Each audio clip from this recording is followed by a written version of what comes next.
Welcome back to my Jets Connected franchise. Last episode, we took a tough loss against the Browns. A score of 29-26.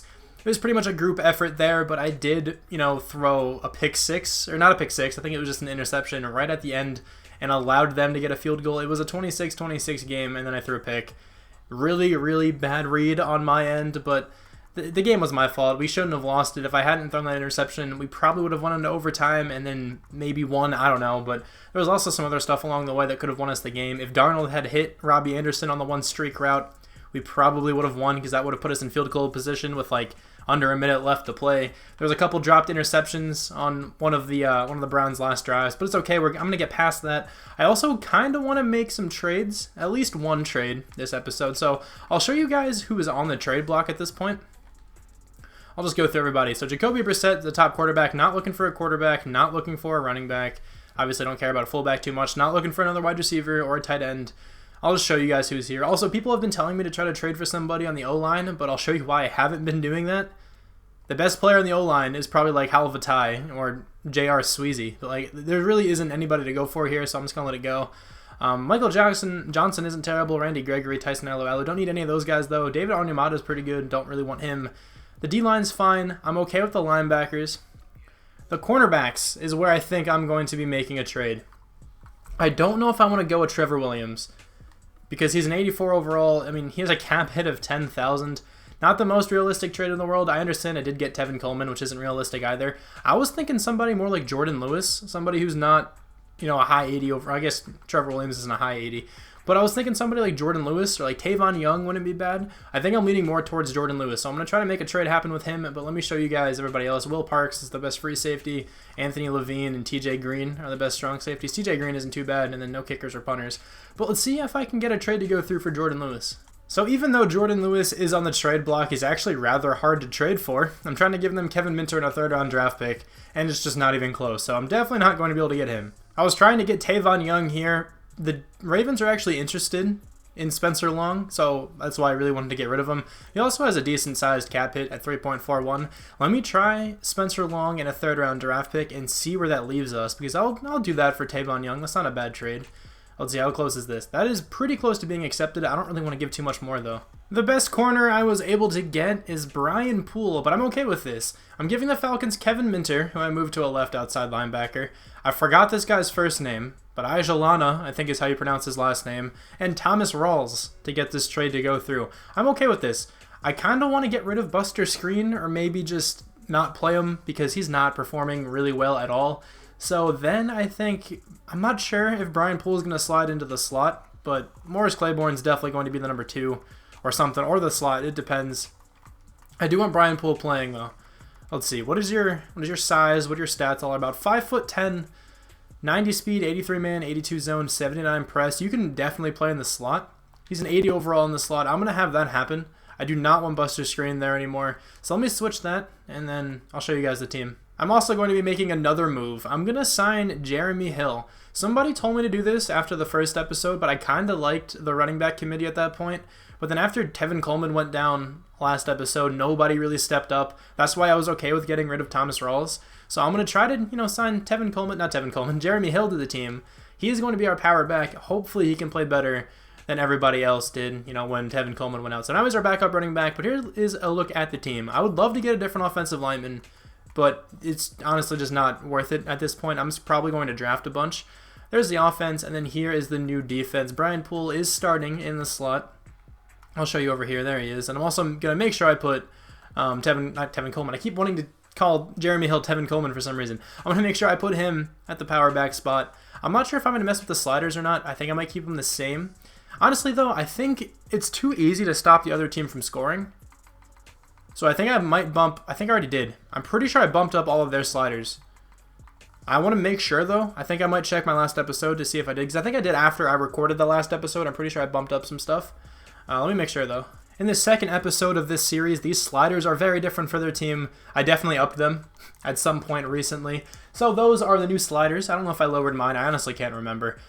But we're going to see how these play out. After that long-winded intro, we are heading into the game here. The New York Jets have to take on the Jacksonville Jaguars at the Jaguars Stadium. So this is going to be a rough game. The Jaguars have one of the best defenses, if not the best defense in the NFL. They have an insane cornerback duo in Jalen Ramsey and AJ Bouye. The rest of their secondary is not bad either with their safeties, and their D-line is dominant. They also have very athletic and very fast linebackers to boot. Their offense is not bad either. Leonard Fournette and Austin Seferian-Jenkins are on this team. Here's a look at ASJ stats last week. 5 catches, 63 yards, and a touchdown with a long of 22. Blake Bortles is not a bad passer, and the offensive line is very, very good. So let's see what the Jets can do here. They're starting out on defense. TJ Yeldon takes the first down handoff, makes a nice cut to go back to the right side. Not sure why TJ Yeldon's in there. Leonard Fournette is not injured or anything. Maybe TJ Yeldon's the power back, which really doesn't make too much sense. 1st and 10, though, from the Jaguars. Fournette takes the handoff, following his blockers pretty well, being kind of patient, and was able to pick up about 4 yards. 2nd and 6 now on the next play. Play action goes to TJ Yeldon. Blake Bortles drops back to pass, and D.D. Westbrook is open over the middle of the field. Avery Williamson did not play that too well.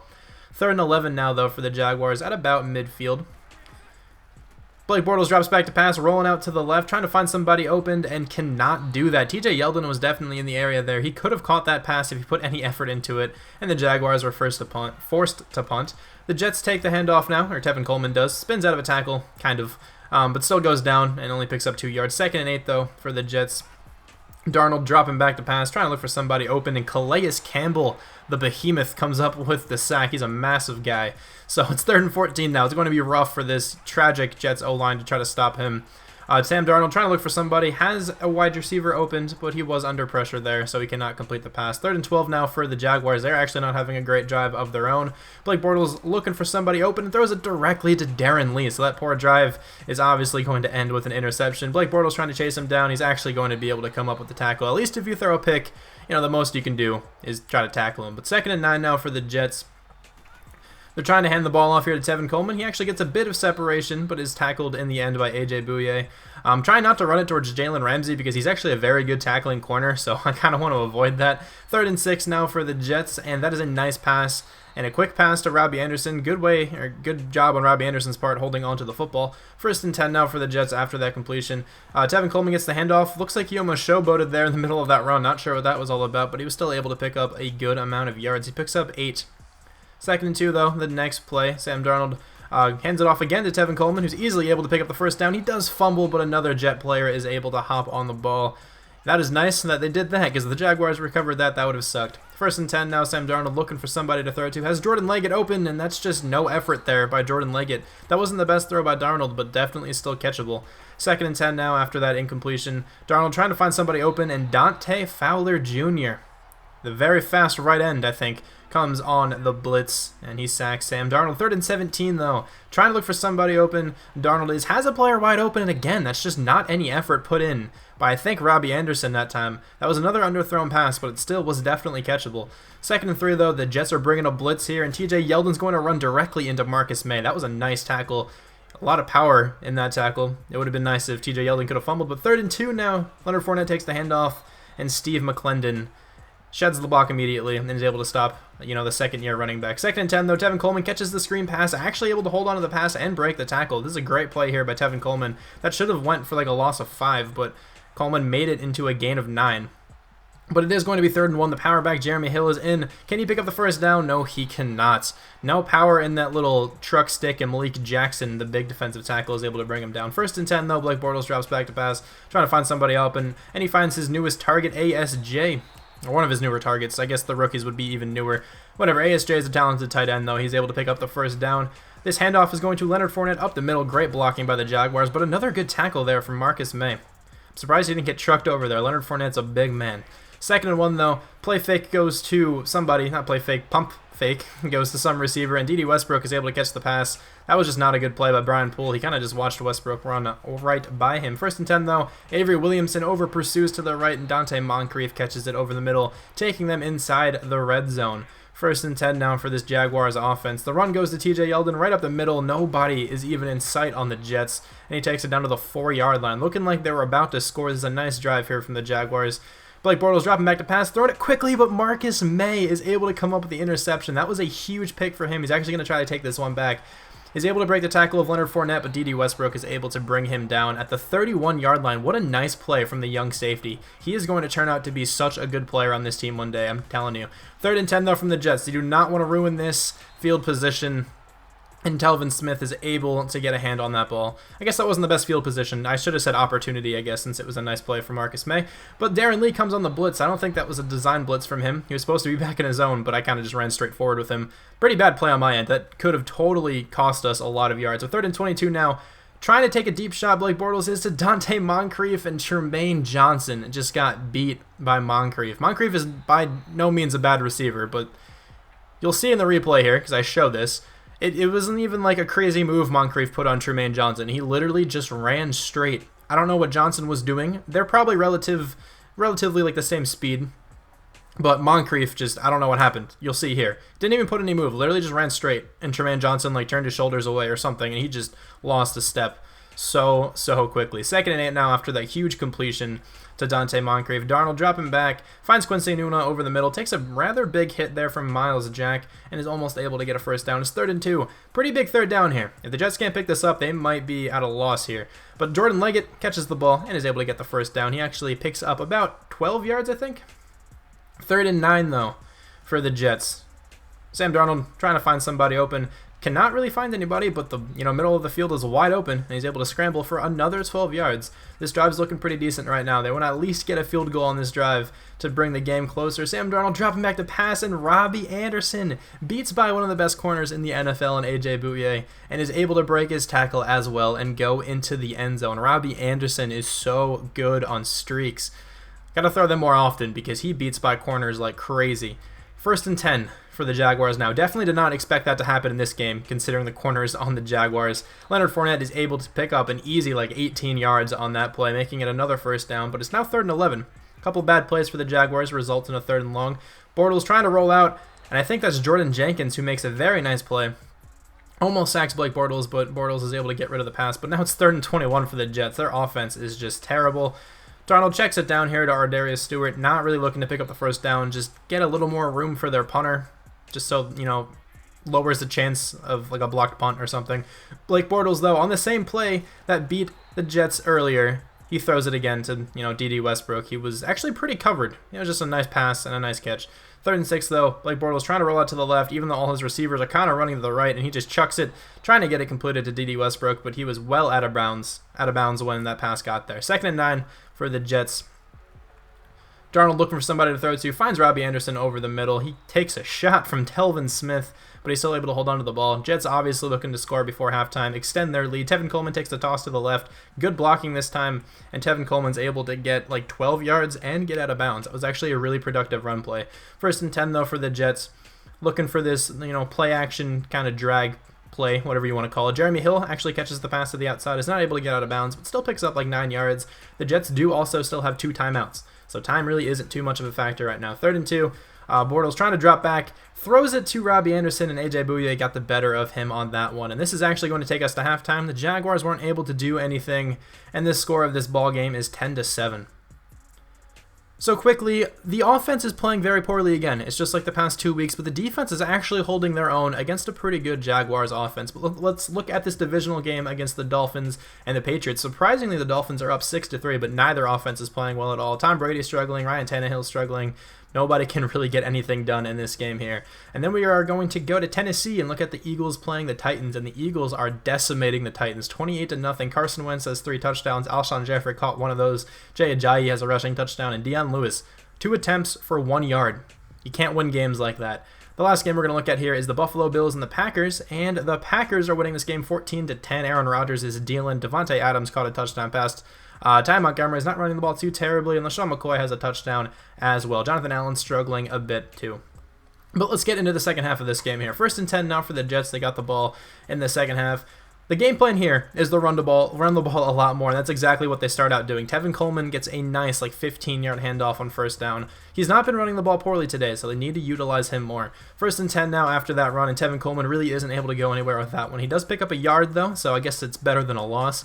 2nd and 9. I think they come out and try to pass the ball here. They do want to run the ball a lot, but they can't be one-dimensional, so Jordan Leggett catches this drag pass. That was a very nice play call. That was a good read, too, from Sam Darnold, and he picks up the first down pretty easily. Going back to the run here to Tevin Coleman. Another stretch play, 1st and 10. Tevin Coleman takes the handoff to the left. Nice blocking from the Jets O-line. These outside runs are working pretty well right now, actually. Kind of surprising, considering how athletic the linebackers and the DNs and stuff of the Jaguars are. But anyway, Sam Darnold able to throw the ball over the middle to Robbie Anderson and pick up another first down. This drive's actually looking pretty promising. They do not want to squander it and, get nothing. 1st and 10, though. Darnold dropping back to pass. Kind of has B open, but it's way more safe to go for Robbie Anderson on that one. That route to B could have been picked off by the safety or like a, fast linebacker or something. But now it's 2nd and 1. Darnold audibles to a draw, and that was the, right play call. Tevin Coleman's able to juke by some players and pick up some extra yardage. 3rd and goal, though. This is where the Jets' offense is the worst in the red zone. They can't do anything. Sam Darnold's able to shrug off one sack attempt, but cannot shrug off the second. I think that's Dante Fowler again. He's having a pretty good game right now. 1st and 10 from the Jaguars after that Jet field goal, and that player is wide open, Austin Seferian-Jenkins. But, Tremaine Johnson's able to tackle him, but, not after the first down. That's what I meant to say. 2nd and 9, though, for Blake Bortles. Dropping back to pass, trying to find somebody. Finds Dante Moncrief to the outside. He has a pretty insane game this week. I'll tell you that much. 3rd and 1 for the Jags now. The Jets are bringing some pressure because they expect a run, and TJ Yeldon's able to take the handoff up the middle. Marcus May, I think, brought him down, but he kind of got trucked over. Still was able to tackle him, though. He's having a good game. Marcus May is. 1st and 10 now from the Jaguars. Leonard Fournette takes the handoff. A great block from, I don't know exactly which player that was in the Jaguars, but somebody got blocked very well. 3rd and 9 now for the Jaguars. This drive kind of stagnated a little bit after those few nice plays, but that player is wide open. It's Dante Moncrief. I think I'd take another look at this one. You'll see Jamal Adams just completely abandon his zone. He was supposed to be in one of those like purple zones on the side, just completely abandons it to cover TJ Yeldon, who was being covered. I don't know what that was all about. Led, Dante Moncrief wide open, but this actually came to be a 3rd and goal. Blake Bortles in some trouble and is just kind of chucking it away. I think that was supposed to go to Dante Moncrief, but could not get it accurately enough, and the Jaguars have to settle for a field goal, making the game 13-10. Tevin Coleman takes the first down handoff, changes direction like ridiculously quickly there, and is almost able to get a first down. Actually got 6 yards. I wouldn't consider that almost, but 3rd and 4 now. Sam Darnold dropping back the pass, finds Jordan Leggett over the middle, who cannot hold on to the ball. That was a possession catch, too. Kind of surprising he dropped it, but he didn't really get the animation where he falls down to the ground. 3rd and 6, though, from the Jags. Jets obviously want to get off the field. Big play for the Jaguars here. Can they get the completion? Yes, they can. Marquise Lee catches that one. I think it was Morris Claiborne. He just got destroyed on that route, and Marquise Lee actually gets hurt on that play. 1st and 10 now. Darren Lee trying to get to the outside, but he cannot. Leonard Fournette running the ball nice. Good blocking again from the Jaguars. These outside stretch runs have been working for both teams right now. The Jaguars definitely have a better inside run game than the Jets do this week. 3rd and 8, though. Blake Bortles dropping back to pass. ASJ is open on the left, but nowhere near a first down, and they are forced to punt the ball. The Jets are in a pretty decent position right now. If they can get a touchdown, they go up by 2 scores at the start of the 4th quarter. Tevin Coleman's trying to help that, almost getting a first down there. I'm not sure if they gave it to him. Let's see. They did not give it to him, and it turned out to be 3rd and 3. Probably another failed run on 2nd down. But Tevin Coleman catches the pass to the outside and gets a very nice animation there, fighting with Ray Malaluga to get the first down. I thought he was going to be able to outrun that linebacker, but he actually did not. 2nd and 10, though. Darnold dropping back, empty backfield, finds Terrell Pryor. This is one of his first few catches as a tight end for us, and almost gets a first down there. 3rd and 3. Let's see what the Jets can do on this play. Darnold takes a shotgun handoff, trying to find somebody open, has a drag route wide open. That's exactly who he decides to throw it to. Jordan Leggett having a pretty decent game for us right now. He's been pretty consistent, did drop that one pass on the last drive, but that's not the end of the world. 2nd and 10 now for the Jets. Another outside handoff, this time to Jeremy Hill, and he's able to get a nice 4 yards. Not bad at all. If you're getting 4 yards from your backup running back, that's not bad whatsoever. 3rd and 6 for the Jets now. Do not want this drive to end. Darnold trying to roll out, had a player wide open in the middle of the field. Felt the pressure, though, and Yannick Ngakoue comes up with the sack. Especially when you're playing against the Jaguars, I feel like, you're going to feel pressure almost all the time. Blake Bortles dropping back to pass, has a nice pass there to Dante Moncrief. If that was any more to Moncrief, I feel like that could have gotten tipped or picked by Lorenzo Malden, I think that was. 1st and 10, though, Blake Bortles looking for somebody to throw to, and he has a receiver wide open. D.D. Westbrook, another nice throw. Blake Bortles has some nice throw power, so you can expect him to make throws like that. 3rd and 4. Pretty big play for the Jets. They definitely want to get this team off the field, but they cannot do that. Dante Moncrief catches the outside pass again. He's been an issue this entire game so far. 1st and 10 now for the Jaguars. Looking like they might run. No, they don't. They usually run into that formation. Bortles has a whole lot of time trying to find somebody open. Does not, but decides to run it. Avery Williamson takes a bad angle, and Blake Bortles is able to pick up 25 yards on that carry. Pretty strange of him running the ball that much. I know he ran the ball against the Bills a lot in the playoff game, but still, that was a nice run. 1st and 10, pass goes right over Darren Lee's head, and ASJ catches it for a touchdown. That was a risky throw from Bortles. That could have easily been picked if Darren Lee had jumped even a little bit. I feel like that could have been intercepted. Now the Jaguars have the lead, 17-13. Darnold dropping back to pass, finds Quincy Enunwa over the middle, kind of gets slapped in the head by Telvin Smith. It was more of a punch, not really a slap. That was a big hit. I'm glad he held onto the ball. 2nd and 2, though. Tevin Coleman taking the outside handoff. These stretch plays are working. They should have called them a bit more, I guess. But picks up 9 yards on that play. Nearing it on 100 yards. That's the closest he's been all season by far to getting 100. 2nd and 4, going with this PA drag play again. Had a player open in the middle, but Calais Campbell, I think, knocked the pass down. Sam Darnold not having the greatest of days right now, but not doing anything terrible. 3rd and 4. That almost got intercepted. That was supposed to go to Jordan Leggett, the player doing the little out and curl kind of thing. That was supposed to go there, but the Jets are going for it here on 4th and 4. Not the best decision. Can it pay off? It does not. Calais Campbell comes with his 2nd sack of the game. Now the Jags have very, very good field position. They're going to hand the ball off to Tevin Coleman. Never mind the play fake, and that player actually gets sacked. Blake Bortles does. Courtney Upshaw comes up with the sack. Pretty nice play there from the veteran. 2nd and 18 as Jocular Chimp gets on again. That's actually my friend right now. Blake Bortles throws a ball deep to Dante Moncrief. He's been insane this game. Just beat by Morris Claiborne there on the left side. It wasn't even really all that close. 3rd and 11, though. This is a huge 3rd down. If they get a 1st down, this game is over. The Jets sending a blitz, and it works. That could have been detrimental if that did not work. Jaguars are forced to go for a field goal. It's now 20-13. Can Sam Darnold take this team into overtime? Let's see. They start the drive off with a little 5-yard completion there. I think that's to Jermaine Kearse. That might have been even better just to incomplete, honestly. 3rd and 5, though. Can Darnold keep this drive alive? It would be, 4th down after this if they didn't get it. It's not going to be. I was going to say that they would go for it anyway. But I think Ardarius Stewart picks up the 1st down. 1st and 10, though. Sam Darnold in shotgun. Nobody in the backfield with him. Has a player wide open in the middle. A clean pocket and cannot complete that pass to Robbie Anderson. Obviously looking to pass the ball here on 3rd and 12. Again, if they don't get it, they would go for it on 4th down anyway. Sam Darnold tossing one up to Robbie Anderson, who beat by Bouye again. But Anderson could not catch the pass because it was overthrown. 4th and 12, the game on the line here. Let's see what the Jets can do. Can they pick up the 1st down? Has a player open, but Robbie Anderson possession catches the ball and does not pick up the 1st down, and the Jets lose for a 2nd straight time. This was a rough game. It was very, very close, but the defenses played well for both sides. Sam Darnold, not a terrible game, did miss some very important throws on that last drive, but did not throw an interception. That's one good takeaway. Tevin Coleman had a very good game, 98 yards. That's definitely his best game so far. Robbie Anderson had a touchdown, 77 yards as well. Trying to spread the ball out a little bit, but not too many players getting a lot of yards. Really only Robbie Anderson there. Sacks were better this week. Still not great, but definitely better. Honestly, I expected it to be a lot worse when you're going against, the Jacksonville Jaguars D-line. Couple sacks here you can see, and then 2 interceptions, one from Darren Lee and Marcus May. So the quick synopsis of this game was that the offense struggled again. The defense played pretty well again. A couple huge plays from the Jaguars kept them in that game, pretty much all to Dante Moncrief there. But yeah, it was a close game. We almost won against a very, very good opponent, so it sucks, but if our offense was a little better, we could have easily won that game. Here's a look at me scouting some players. I decided to scout some left tackles too, because I'm definitely going to look to draft one, maybe in the 1st round, maybe later, depends on the combines. But thank you guys very much for watching this video, and I'll talk to you guys soon. Bye.